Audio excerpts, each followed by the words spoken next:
Hello, everyone. So this session is going to be about, as the title suggests, function orchestration in the world of serverless. So if you did some, small server or maybe large, but mostly small, because I guess if you did a large serverless projects, you did get your hands on into the orchestration of all these functions that you might have when the number goes into hundreds or not, even in the tens. It's kind of, a little bit tough to start managing all these functions, and especially if you have different workflows, which is exactly what we're going to look into in this particular session. So the idea is you have some experience. It's not a hard requirement, but you have some experience building some functions, and our platform of choice for this presentation will be Azure and Azure Functions that goes with it. So you do have some experience building a couple of functions. Maybe you did build a couple of, background jobs type of things, or maybe some small functions to connect different, APIs, different events, and so on and so forth. But you didn't really, build up a full, serverless app, and you don't have to. But the thing is, when you start getting into this game of building, small functions, and at one point you end up having a lot of those, and you end up finding yourself where you need to call one function for another one, and that's where things get a little bit complicated. And if you have, if you add more functions on top of it, it gets simply more complicated. So in this session, what we're going to look into is, how can we manage all these functions that we have? What are a couple of the popular, issues and patterns that we face when we go into that. We got a lot of functions world, which I call the serverless world. We will look into those and what options we do have, what options Azure provides in the mean of getting that problem solved. So yeah, that's what we're gonna look into. Let me move on with the slides here. So long story short, we have two solutions to this problem, or we have two products that can help us when we get into function orchestration in Azure.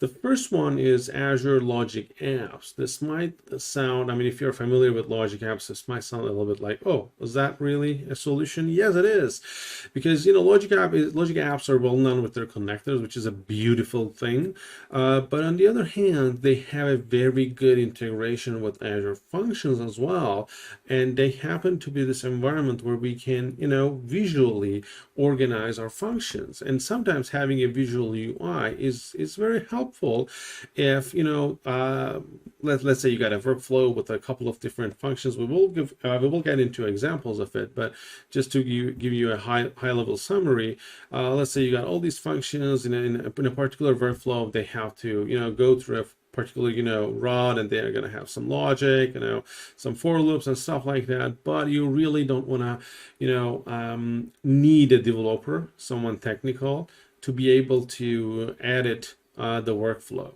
right? In that case, Azure Logic Apps can really provide you that UI where you can play with it, where you can have someone, a business analyst, for example, or even a decision maker, go into there and start playing with the business rules that maybe you don't want to codify.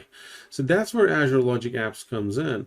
And the other solution is Azure Durable Functions, which is going to be pretty much more than half of our session will be about durable functions. And durable functions helps you orchestrate all of your functions that you have by writing other functions. And essentially an orchestrator function is what we write to be able to orchestrate all of our other functions, and durable functions helps us with the state management and all that. We'll get into there. So these are the two options if you want to have, if you're good and okay writing code to orchestrate your functions, you should go with durable functions. That's a beautiful tool out there. And that's actually simply a NuGet package that you implement, you import or whatever, you add as a package to your functions project. And then Logic Apps is something you can use on the Azure portal, as a service that gives you a UI where you can orchestrate your functions. So those are the two solutions we will look into in this session. So let's start with durable functions first. So the capability that we get out of durable functions, we're not going to be able to go, this is not a durable functions presentation. Keep that in mind, because there are parts of durable functions such as actor models that I really like, but not necessarily in scope for this presentation, because this is about orchestrating functions. So don't consider like, oh, I know everything about durable functions. When we go through this session, we're not covering everything that durable functions can provide you. We will only focus to the parts that are that make sense in the context of function orchestration. So durable functions are essentially giving us the ability to write stateful functions.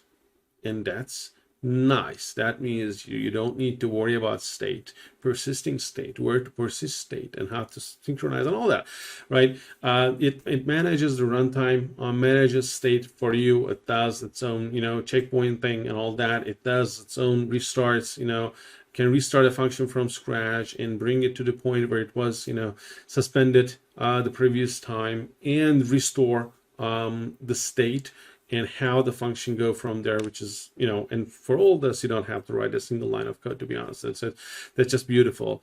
And this ability to be able to resume essentially functions helps us, write orchestrator functions. We can define stateful workflows in those orchestrator functions that can, call other functions and decide when to call them or how many times to call them and how many instances, not necessarily how many instances, but it pretty much comes to it. I will have a demo. So let's see what else I have here in my slides. So workflows, right? So give me a second. Okay, there we go.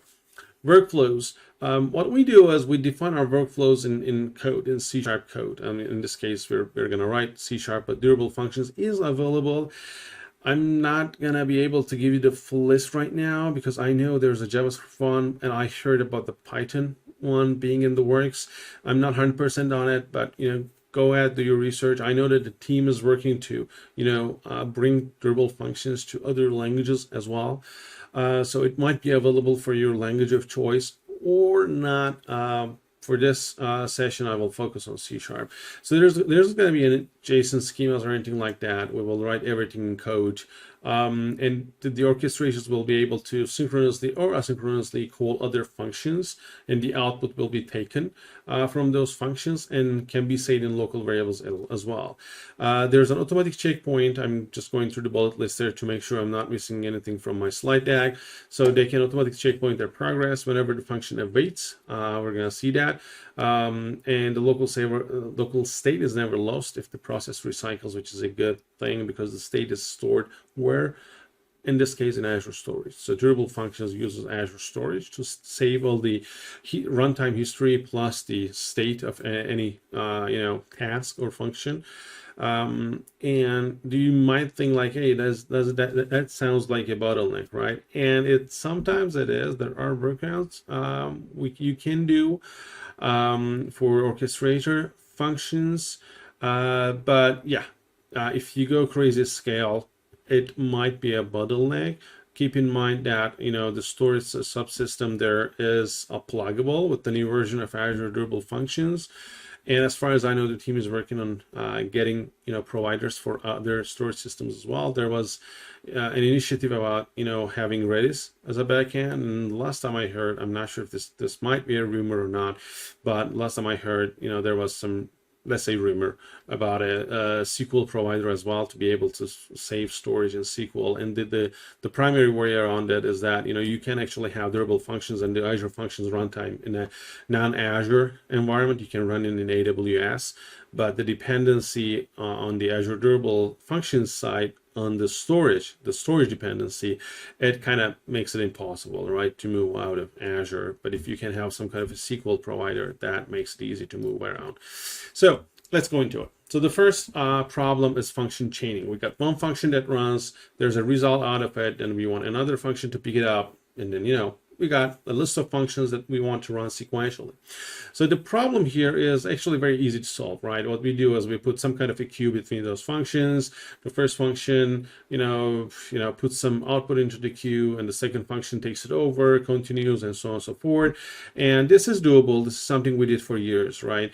But maybe is there an easy way to do this? Let's look into that. Let's look into that, because in this case, let me go to the bullet list as well. No visualization to show relationship between functions and queues. Obviously, middle queues are implementation detail. Yeah, conceptual overhead. I mean, that's something I'm doing just to be able to hand over state from one function to another, or work from one function to another. Yeah, error handling is crazy, right? In this case, poisoned messages in the queues and all that stuff. It's a whole different world, obviously. Yeah. Let's see what we can do. So I will get rid of my presentation for now and open up Visual Studio. I will start from scratch. I don't have anything. I do have some code that I'm going to copy paste. I'm not lying. I was planning to say I don't have anything, but I didn't say that. So yeah, let's create a new function. There we go. Next. Okay, this looks good. Great. So we are lucky because there's a template that we're going to use that comes with Visual Studio that will help us to, do this demo. So I'm going to create an Azure function project that is totally empty. There isn't going to be anything in it. I will create it all from scratch. Nothing in it. The initial template for the Azure project that I picked has nothing in there. See, there isn't even a single function available in there. Oh, let me show you this way. Okay, nothing, right? Perfect. So I will let's do this. Okay, I will right click here and say let me remove my photo from there, right? Picture in picture is messing up with all that we have. There you go. This is better. You don't need me. Okay, we're gonna right click there and see add new Azure function. Right, we got a function app project, but we don't have a function in there. And I will select, yeah, sure, go ahead, add a function. Let's name it. We can actually leave the name as it is. It's not very important for now. I will click add, and here we have another, list of templates, essentially another dialog. This is custom for Azure function projects. And from this dialog, we can actually pick what type of function we want to create. And the lovely thing that we're going to use here is durable function orchestration. So this is the one that we're going to use, and this will bring in a template into our project that will have a lot of code that we can look into to understand how this thing will work. So when we look in here, usually I prefer to keep one function per physical file. In this case, we got 3. So let's look at the simplest one first. So this one is essentially a single function that says hello. It gets a name and in return is hello name, right? So if I go and say, Daron, it's going to say hello Daron. That's as simple as that. The from a regular function, the only difference this one has is this flag, activity trigger. So in the world of durable functions, a single, worker function, if that makes sense, the function that is going to do the work, right? Those are called activities. So when we flag this activity trigger, the durable functions runtime knows that this is a function that can be called in the context of durable functions runtime, which means this is going to be exposed as a function that can be stateful if you want to. And then let's get actually let's start from here. Yeah. So this one, don't look at what's in the function. Look at the signature first. This one is actually a HTTP trigger function, right? We can call it with a get or a post. This is an HTTP trigger function. It exposes an HTTP endpoint. Then there is this interesting parameter here that says durable orchestration client. So this is going to give us access to the durable functions runtime. So we will be able, this function will be able to talk to the durable client. And this is the parameter that's going to be filled in. And when this function runs, this is an HTTP endpoint. When we call this one, it looks like, it's creating something, right? We are calling start name async. giving it a name, a string parameter, function1, and we want it to start in an asynchronous fashion and getting an instance ID back. So what is this one, function1? Let's search for it. It's up here. See the function name? There we go. So this is what this HTTP function was calling, and this is the orchestrator function. So when we look at the orchestrator function, it looks like a regular Azure function. It gets a list of string. It returns a list of string, sorry. It's called run orchestrator. The name isn't important. It has a parameter that says, hey, this has an orchestration trigger. Oh, this is how we define that a function is an orchestrator function, right? And then we got the context, which is the durable orchestration context. We might ask for the context to be able to talk to the durable functions runtime, right?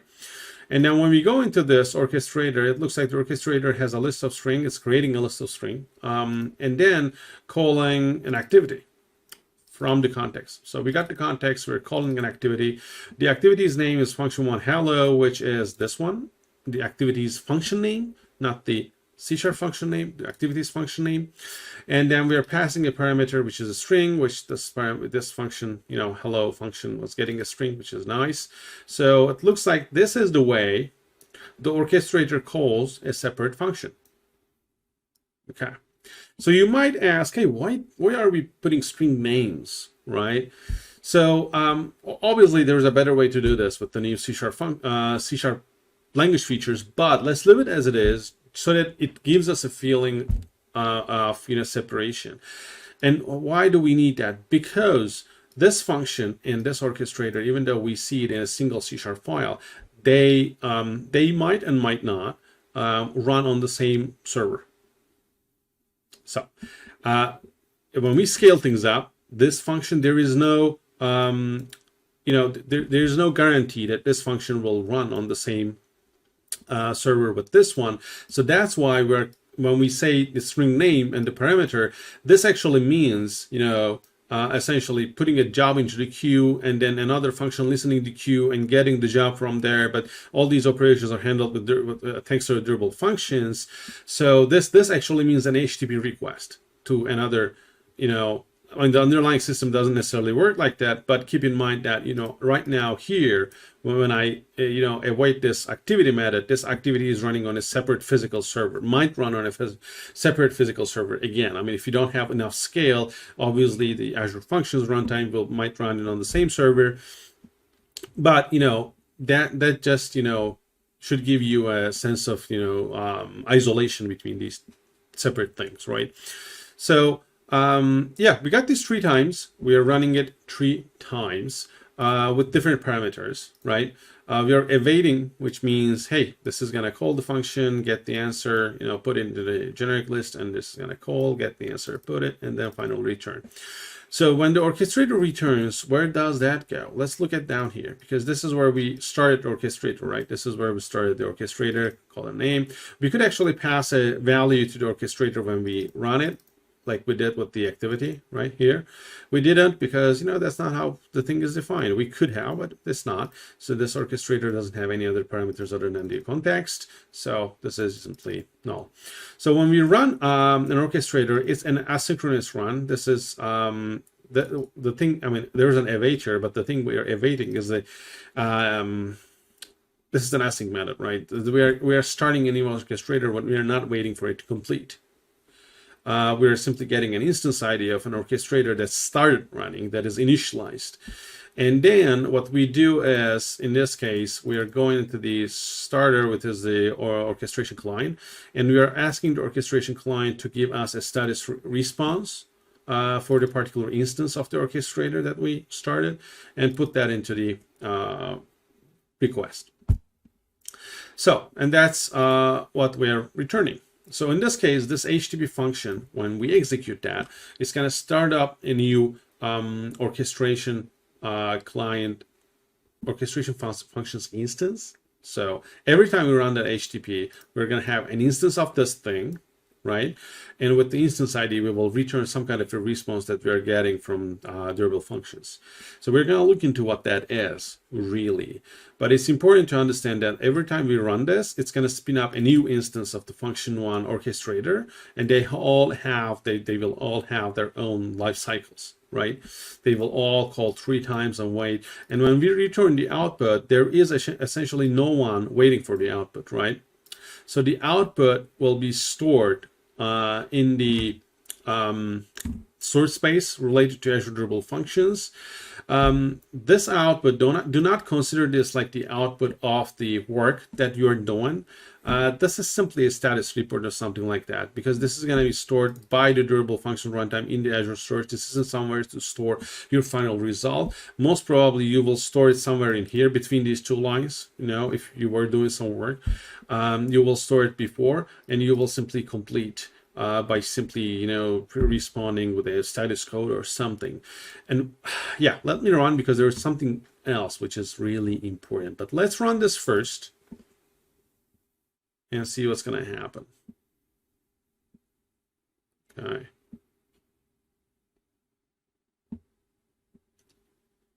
Come on.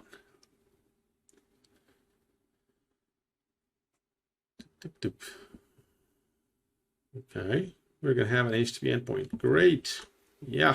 Here we go. Our HTTP endpoint. I'm going to copy that and go here.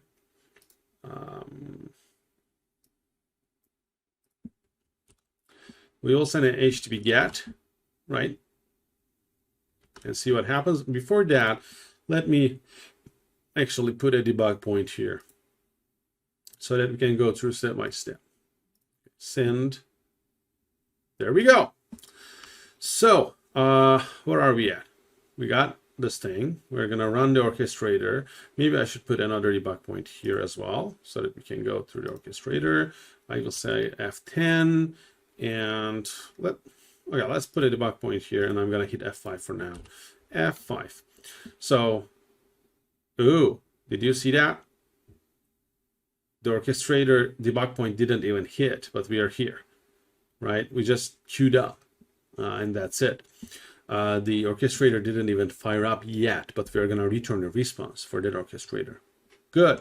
That's one thing we wanted to see. We still have our debug points when the orchestrator starts, so that's good. I'm going to hit F5 again, and there we go. So the orchestrator started, and meanwhile, when I go back here, you're going to see that the response is already received by Postman. So we got a response that says, here is the orchestrator ID. Here is a couple of other URLs that you can use to do some fun stuff. I mean, we're not going to go into these one by one, but, you know, for example, this one, when we hit this one, which has the authentication key in the URL and the orchestrator instance ID, when we hit this one, we can actually ask for the status of the orchestrator, which will say something like, you know, running, completed, terminated, or stuff like that. You can terminate orchestration instance if you want to remotely. You can purchase history, you can send events to the orchestrator, and that's an interesting one.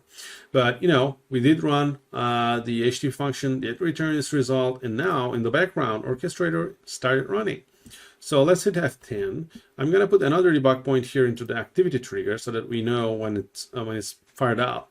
And I will keep hitting F10 on the keyboard to see what happens. So this time, F10. Okay, activity started. Let's look at this one. Okay, Tokyo is the name. Yeah, that's what we wanted. F10, F10, and F10, and another F10. Oh, interesting. So the activity completed, orchestrator started from scratch. Is that really what happens? Yes, it is what happens. So in this case, you know, you might feel like, oh, is it going to call the same activity Tokyo again? No, and that's the beautiful part of it. So let me hit F10 again, and you know, let's take a look into the count in the generic list. So the count is 0, so there is no data in the outputs generic list right now. And when I hit F10 right now, you're not going to see the activity running for Tokyo. That task has been executed, and the durable functions runtime knows about it. It's just going to restore the result. F10, there we go. See, the collection right now has one item in it, but the activity didn't run. When I look into it, you're going to see hello Tokyo. Let me zoom in. Hello Tokyo is here, right? So the activity didn't run. So I'm going to keep hitting F10. F10. Now the activity started, because this time we called it for Seattle, right? We called another task. So F10, and return Seattle, F10, and completing the second activity instance, F10. Orchestrator runs from scratch, F10. When I look into the collection, count 0, F10, count 1, F10, count 2, and so far the activity didn't run at all. But now it will. F10. For London, it has to run because that task never ran so far. There was no state for that function to be restored. So F10, F10, F10, and another F10, and we got Orchestrator starting from scratch. So Orchestrator is actually being, it's called resuming, and it is, but in order to be able to resume, you need to start from scratch. I mean, you cannot start from line 4 or something, you need to reinitialize the function. You need to go line by line, but every time you see an activity trigger, if that's been run in the past, and that's called, tracking history of an orchestrator, which is done by durable functions, tracking the history and then resuming the result if the result has been already stored as a state for that particular function. So I'm going to hit F10, 1, 2, 3 F10s. No activity triggers ran this round. All of the results were already there. So we got all of the results in the generic list. We got 3 results, and now is the time to return it. And if I hit 2 F10s again, we are done. Right? So this sounds interesting, right? And if you keep this in mind, you might feel like, oh, the orchestrator ran what? A total of 4 times? Isn't that too much, power, compute time used? No. It goes really fast, right? Because the orchestrator essentially isn't doing anything. It's just, getting to the next step that needs to run. But one thing that is very, very important is you should never do anything related to I/O, anything related to heavy computation or anything like that in an orchestrator. Orchestrator should only do orchestration. For example, if I would, do something like maybe in this line, save the results in a PDF file. Maybe in this line, it's not going to be a huge problem because there's no way, all of the tasks have already been. Oh, it's still going to be a problem. Sorry about it. It's still going to be a problem because, if I save a PDF file here, I'm going to save it 4 times. So that means if there is, any work that you have to do, that needs to happen in an activity trigger, and that needs to be wrapped with a task and put it this way, right? So that the function orchestrator can track its state, knows how to track. It needs to be an activity trigger, essentially, an activity, so that the function, the durable function runtime can track its state and make sure you don't run it multiple times during, resuming. Right, so that's very important. The orchestrator should only do orchestration. And now, if we go here back, and I'm sure if we go into and say, "Hey, give me the status of this function," and send a GET request to that, and here's what we got. See, runtime status completed, and here's the output. So this is how you can get your output. This isn't somewhere to store your data. This is just, for status sake. If you have some output that needs to be stored somewhere, better go save into the, somewhere in a separate blob storage or something. This is just to track orchestrator instance statuses, and that's it. That's not really somewhere you would like to put payload in it. So this is how function chaining works. Yeah. One demo gone. So I did just copy paste the code in here to make it part of the slide deck in case you want to grab the slide deck at the end of the session. The other problem we have is the fan out, fan in problem. So you got one function that does the job, but then outputs multiple instances, multiple jobs, right? The job types are the same, so the middle function has to scale, fan out. And then, once all of them completed, you want to run another function. And that's where things get a little bit complicated because, you don't know if they're going to be running sequentially, parallel. Most probably they're going to be running parallel, but you don't know how long it's going to take for every function instance to complete. So you got 3 jobs that need to be completed. And, and once all 3 are completed, you got to have another job. to be run. So that job needs to wait for all these other, 3 tasks. And, the implementation pattern in that, to fix such a problem gets really complex. Think about it, right? You need to either do some kind of a polling or, state management and stuff like that. So I got a demo for this one. Let me see. Here we go. I'm going to copy paste some code to make this a little bit fast. Yes. There we go. So the only thing I have changed here, and let me import this system link namespace as well to make this work. Perfect. So when you look at the code right now, I am not awaiting any of the tasks. I'm calling them all asynchronously, right? And this is where I'm waiting. So I'm using the task parallel library, and I'm saying, hey, I'm not going to wait for them one by one, but I'm going to say task when all and give all of the tasks. So keep in mind that this generic list is not a simple list of strings anymore. It's a list of tasks of strings. So, and that's why I'm able to do this. And this is it. This is it. You are calling 3 separate functions in parallel. Those might reside in 3 different servers, physical servers or not, doesn't matter. But this is a beautiful way of fixing that problem. And this is an orchestrator function, and the orchestrator function will continue when all 3 have been completed. Let's see. We got our debug points, so I guess we can run this thing. Yeah, I don't see any problems with it.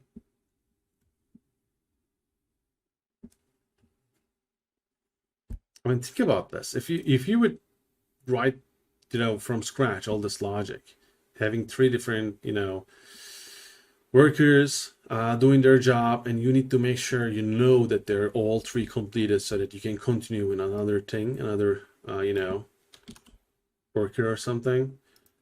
This isn't easy. This isn't. I mean, this might be easy, but I can't imagine of a simpler way of doing things. Maybe that's better. That's a better wording. Simpler, not really easy or hard, but simple. No, I don't want to save it. I guess the endpoint is the same, so I will hit this one. And there we go. Orchestrator started. Perfect. F10. Okay. I got a debug point activity, so we will know when an activity starts, right? I will hit F10 now because we are calling 3 instances of the same activity with different parameters in a find and forget approach. F10, there we go. We are at task when all. This is the first time the orchestrator function is executed. F10. There we go. Activity for Tokyo started. F10, F10, F10. Activity for Seattle started. I mean, right now this feels activity for London started. Activity for Seattle is returning. So this kind of shows right now that these things are running in parallel. So one was started, now the other one is returning. This is definitely parallel, and I'm lucky to be able to demo this right now on my machine. Okay, Seattle returned, London is being returned, and it looks like all 3 are completed because our orchestrator started again. So this is the second time the orchestrator is starting. Not like, the sequential, run that we have previously when we had, when we started 4 times the orchestrator, right? So F10, and there we go. Let's look into the output. Okay, we got all of the tasks, right? Let's say F10 again. Let's look into the outputs again. There we go. All 3 tasks ran to completion, and we got the results of all 3. This is just beautiful. I don't know. And F10, and finally orchestrator completed. So essentially, you want to do sequential or parallel. It's all up to you about, the way you manage your tasks in C#, and that's it. You don't have to know anything else. You can, right now we did a fan out to 3 instances of the same function, and we did fan in into a single, output. We don't have a separate function in this case, but we could have. Perfect. I love it when my demos really work out nice. So the eternal process is like you can have an orchestrator that, runs indefinitely, right? And you can use the built-in webhooks, which I just showed you.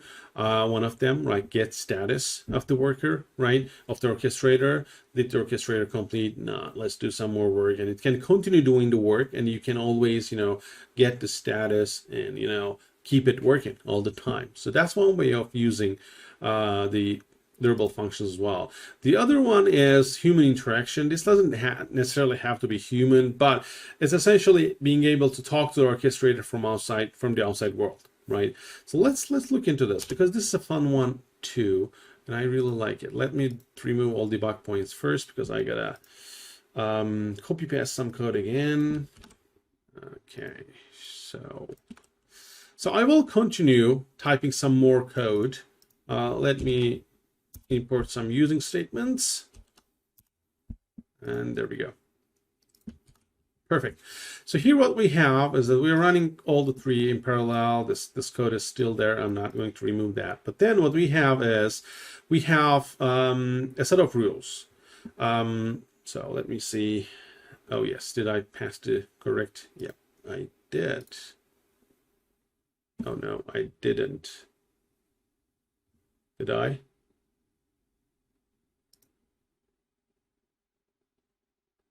Yeah, I guess so.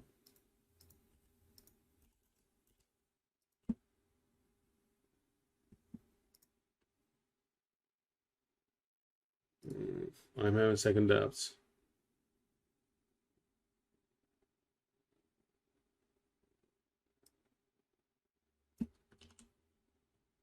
Yeah, okay.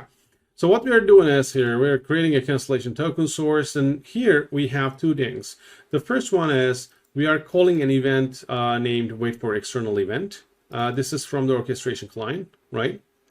When we do this, it means, hey, there's going to be an event named text message challenge, and it's going to pass in an integer value, right? That's what this means. And this is going to be a task that's going to return us an integer, and this is where we got it. Great, we define a task, and then we got another task, which is this one, timeout task. We're creating a timer, but the way we're creating the timer is through the orchestration context. The reason is because of the previous line here, actually. Take a look at this.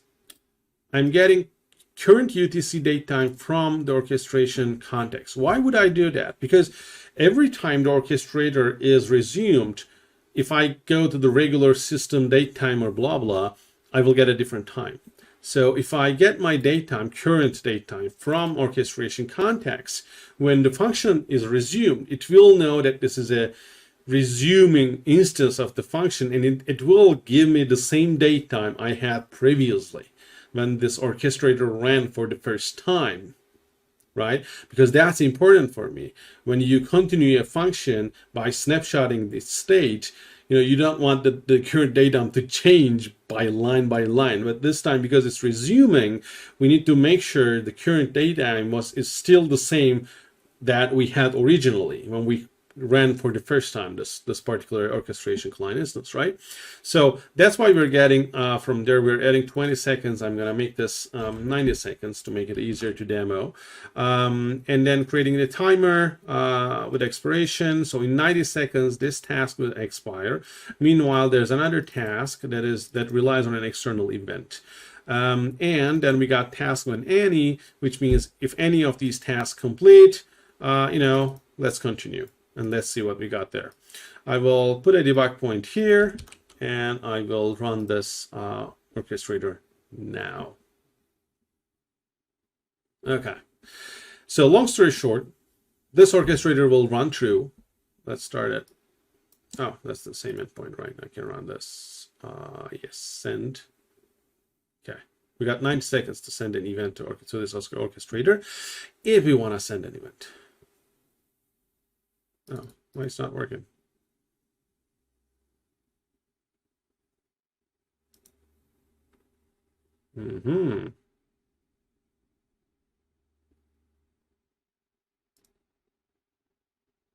Okay, let's restart this thing. I'm not sure what's going on. Okay.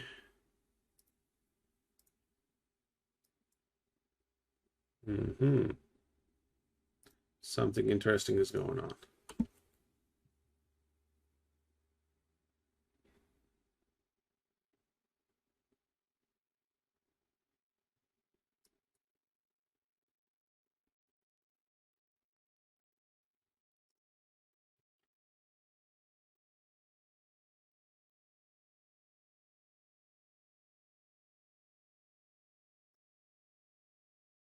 Let's close this one up.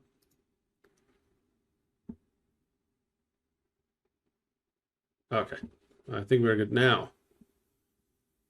Thankfully. Okay, let's get this endpoint and hit that up again. Yes, there we go. Okay, what we're gonna use now is the send event post URI. I will click on it, go here. Okay, this is the endpoint we will hit, and in the body we're gonna send some data because it expects us to send an integer, right? Let's say or row 2. All right.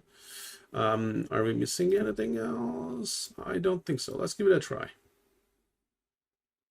Oh, it says not found. I guess it's because we're missing some headers in here. Let's see, we got task hub connection code, but I guess we are missing, here, content type. And it needs to be, yep, application JSON. Let's give it another try.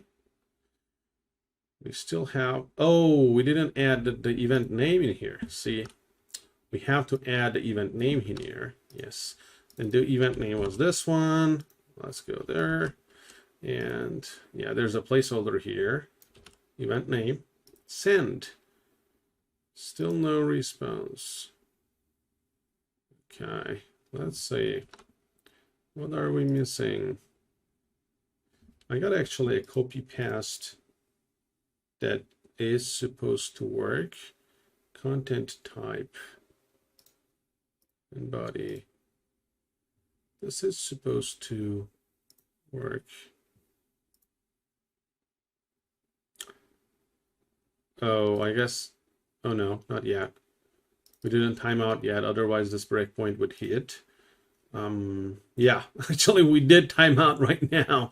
And if we look at this one ran to, which one ran to completion? Let's see. I guess the timeout task, yeah, the timeout task ran to completion, but this one didn't run, so our function is now gone. Let's give it another try. I'm not sure why it didn't work. Let's give it another try, and if it still doesn't work, we'll just pass on this one, but, let's see. So we got the send event here. I'm going to copy it this time and pass, oops, didn't work. Let's go here. So this is it. We got the event name from here, and I will place it here carefully. All right. Let me run Fiddler. Not that Postman failed us, but there's definitely something that I am failing to do. I'm gonna go here. Oh, I guess we did a get instead of post, right? I guess that was the problem. Anyways, let's see. Execute. Please. Yes, we got 202. Accepted. And we got the breakpoint here. Let's look at it. Challenge response. This time, yeah, the challenge response completed, and the result is 2. So we were able to communicate to the orchestrator. Essentially, the orchestrator was dead, right? It was dead here. It stopped working. And we were able to kick the orchestrator from scratch, right? For a second time, it resumed all of this. It came here, and starting resuming from this line. That's what had happened, right? It didn't run all these three functions when we called the external event. When we called the external event, it started from here, it resumed all of these functions, it resumed the output, it did go in here, and it started resuming from here. So you can have an orchestration that did a lot of work and then stay silent forever, essentially, in this case 90 seconds, but this can be days and weeks, and it can wait for you to call the external event to be resumed and continue its work. It's just beautiful, and this is an easy way to do that. Yep, I'm happy this demo worked right now. Great. So just some screenshots in here, and logic apps. Again, why would we do logic apps? Because we want to have a designer, because it's easier, because there's a lot of managed connectors, which is a nice thing, right? So let's look into that as well. Connectors are just beautiful things. If you go into logic apps, let me see, I'm opening up here. Oops, there we go. So this is something I prepped before. I got a function that is deployed. The function does image processing with AI. It detects, food, if there's food in an image or not. It's just a small example of what can be done. Obviously, I'm going to say edit. This logic app has been prepped before, and as you see, there's a flow in here. There's an HTTP endpoint exposed by the logic app itself. I'm giving some JSON to this HTTP endpoint. The logic app is parsing it. The logic app is initializing a variable list, because I can actually give a list of images to this logic app.